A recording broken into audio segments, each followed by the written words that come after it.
ఒప్పందాలు ఈ ఒప్పందాల వల్ల ప్రభుత్వ ఖజానాకి అంటే మన ప్రభుత్వ రంగ సంస్థలు జెన్కో కావచ్చు మన డిస్ట్రిబ్యూషన్ కంపెనీలకు ఏమైనా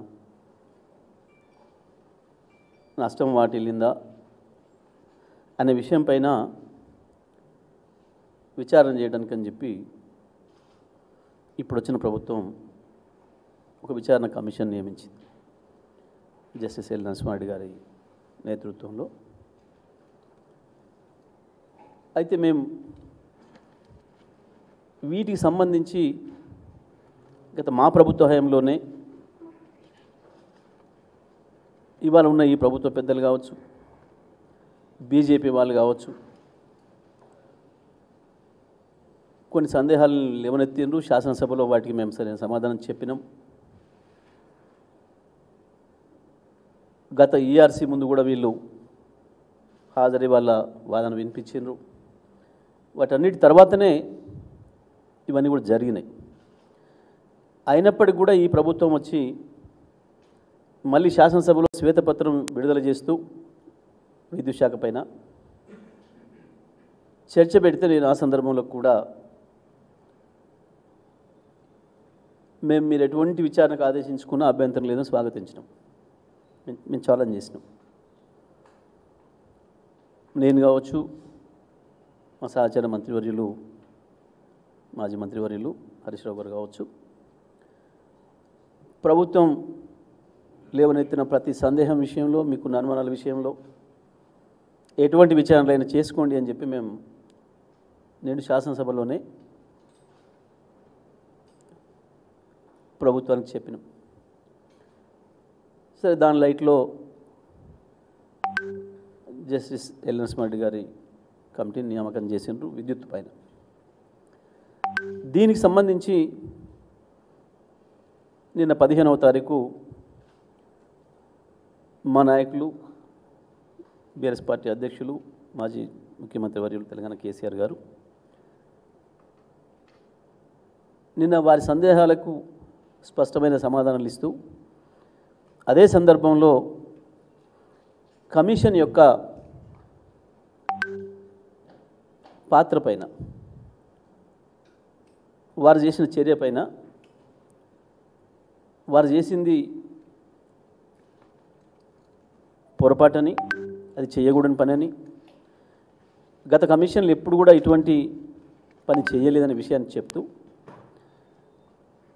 మీకు ముందే ఈ కమిషన్కి ఏదో వేరే ఉద్దేశాలు ఉన్నట్టు కనబడుతుంది, వాదనలు వీళ్ళక ముందే తీర్పునిచ్చిన పద్ధతుల్లో, అంటే ముందే ఒక నిర్ణయానికి వచ్చి ఉన్న పద్ధతుల్లో మీ మాటలు ఉన్నాయి. అవి నాకు బాధ కలిగించినాయి. ప్రజలకు తప్పుడు సంకేతాలు పంపినాయి.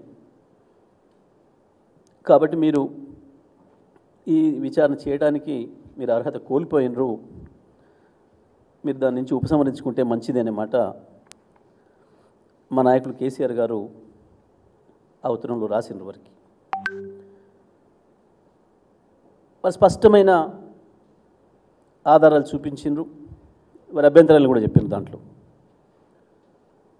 ఎందుకు నేను ఈ నిర్ణయానికి వచ్చిన అనే విషయాన్ని 100% అది కరెక్ట్. కేసీఆర్ గారి హక్కు అది. వారు చెప్పడం అనేది చాలా అవసరమైన విషయం కూడా. ప్రజలకు తెలియాలి, తెలంగాణ ప్రజలకు కావచ్చు, దేశ ప్రజలకు కావచ్చు, అందరికీ కూడా తెలియాలి. ఎందుకంటే ఒక సాధారణమైన నిందితుడికే కోర్టులలో పలానా ప్రాసిక్యూటర్ గారు ముందే బయాసుకున్నారు కాబట్టి ఆయన వద్దనో, ఈ కోర్టులో నాకు న్యాయం జరగదు కాబట్టి ఇంకో కోర్టుకు వేయమని చెప్పి అడిగే హక్కు కూడా ఎప్పుడు కూడా ఉంటుంది ప్రతి మనిషికి. ఇదేం పెద్ద జ్యుడిషియల్ విచారణ కూడా కాదు. కానీ వారు 11వ తారీఖు నాడు, వాస్తవానికి 15వ తారీఖు వరకు సమయం ఇచ్చిండ్రు. వాస్తవానికి మేము 30వ తారీఖు వరకు అడిగినా, లేదు నేను తొందరగా సబ్మిట్ చేయాలి రిపోర్టు, మీరు 15వ తారీఖు లోపల వీలు చేసుకొని పంపించండి అని చెప్పిండ్రు. సంతోషం, మేము వారిది అంగీకరించి కేసీఆర్ గారు గౌరవంగా 15వ తారీఖు నాడు సబ్మిట్ చేయడానికి దాన్ని తయారు చేసే పనిలో ఉన్నారు. ఎల్ నరసింహారెడ్డి గారు అంటే మాకు సంపూర్ణమైన గౌరవం ఉంది వారి పట్ల, కేసీఆర్ గారికి కూడా. వారు జడ్జి కాకముందు కొంత తెలంగాణ వాదిగా ఉన్నారు అనే విషయాన్ని మేము విన్నాం. తెలంగాణ బిడ్డగా కూడా వారిపైన కేసీఆర్ గారి గౌరవం ఉండే. ఆ తర్వాత కాలంలో ఎందుకో వారికి అభిప్రాయాలు మారినాయి. ఈ రాష్ట్రంలో చాలామందికి అభిప్రాయాలు మారినాయి, అందులో వారికి కూడా అభిప్రాయం మారినట్టు కనబడుతూ ఉంది. వారి 11వ తారీఖు సమావేశం తర్వాత, మీడియా సమావేశం తర్వాత మాకు అది కనిపించింది స్పష్టంగా. న్యాయంగా ఒక తెలంగాణ బిడ్డగా ఈ దేశంలో ఎవరు సాధించినటువంటి ఒక అద్భుతమైన విజయాన్ని సాధించిన నాయకుడిగా, చీకట్లలో ఉన్న తెలంగాణను ఏడాదిలోపే అద్భుతమైన వెలుగులతో నింపిన ఒక అద్భుతమైన పరిపాలకుడిగా, ఒక విజనరీగా కేసీఆర్ గారి పట్ల వారికి ఒక మంచి అభిప్రాయం ఉంటుందని కూడా మేము భావించినాం.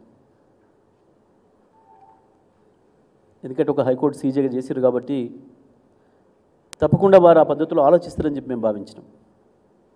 కానీ దురదృష్టవశాత్తు వారికి మధ్యలో ఏవో కారణాల వల్ల వారి అభిప్రాయాలు కాంగ్రెస్ పార్టీ నాయకుల అభిప్రాయాలకి, బీజేపీ నాయకుల అభిప్రాయాలకు అనుకూలంగా మాన్యమైన విషయాన్ని 11వ తారీఖు నాడు విలేకరుల సమావేశంలో వారే బయటికి చెప్పుకున్నారు. వాస్తవానికి ఇప్పటివరకు దేశంలో ఏ కమిషన్ కూడా ఈ రకంగా విచారణ పూర్తి కాకముందే మధ్యలోనే పత్రికా విలేకరుల సమావేశం ఏర్పాటు చేసి తన అభిప్రాయాలను వ్యక్తీకరించి ముందే జడ్జిమెంట్నే చెప్పిన పద్ధతుల్లో, ప్రజల్లో తప్పుడు సంకేతాలు పోయే పద్ధతుల్లో ఇట్లా మాట్లాడిన సందర్భం లేదు. మరి వారికి ఎవరిని కూడా తెలిసి ఉండాలి. న్యాయంగా మేము కమిషన్ను విచారణ మేము ఎప్పుడు వ్యతిరేకించలేము. మేము వ్యతిరేకించిన వాళ్ళం అయితే మొదటి రోజే చెప్పేవాళ్ళం. లేదా గతంలో ఇటువంటి కమిషన్ల మీద చాలామంది కోర్టులకు కూడా వెళ్ళి ఆపినారు. చాలా సందర్భాలు ఉన్నాయి. ఇదే రాష్ట్రంలో, గత సమైక్య ఆంధ్రప్రదేశ్ రాష్ట్రంలో కూడా జరిగినాయి. కమిషన్లు రద్దు అయినాయి. అనుమానాలు వ్యక్తం చేసినప్పుడు అవతల వాళ్ళు రాజీనామాలు చేసిన సందర్భాలు ఉన్నాయి, లేదా కోర్టులు ఇన్వాల్వ్ అయ్యే సందర్భాలు ఉన్నాయి. కానీ మేమేం చేయలేదు.